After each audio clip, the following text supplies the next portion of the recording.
The coronavirus pandemic has taken a heavy toll on Florida's elderly residents.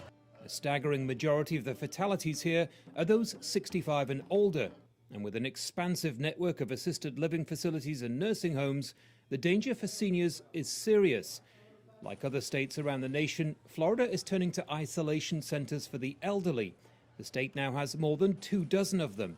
They're designed to prevent the spread of COVID-19, give patients the attention they need, and free up space in the state's already strained hospitals.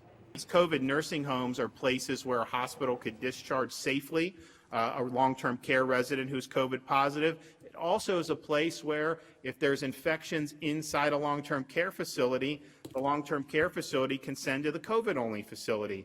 In a state ravaged by the pandemic, the Bay Oaks retirement home in Miami is an exception.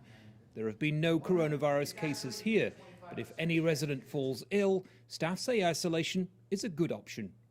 I think it's a great idea. So if somebody has it, they should be in a place where they can be monitored by professionals who are experienced with whatever limited experience people have now with this terrible disease.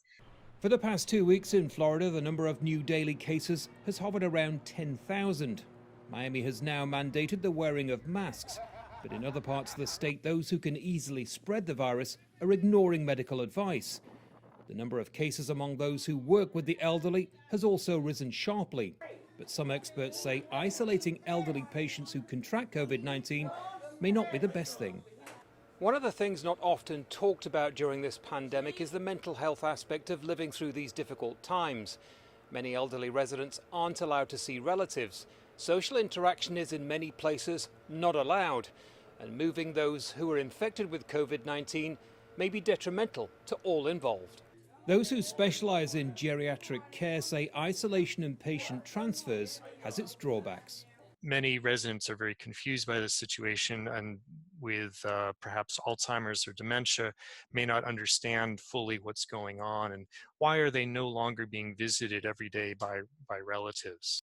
Around 20% of Florida's population is over the age of 65. But even in communities like the Villages, where people are 55 and older, cases have quadrupled since the beginning of the month.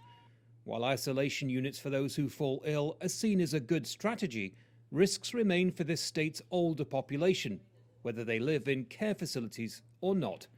Andy Gallagher, Al Jazeera, Miami, Florida.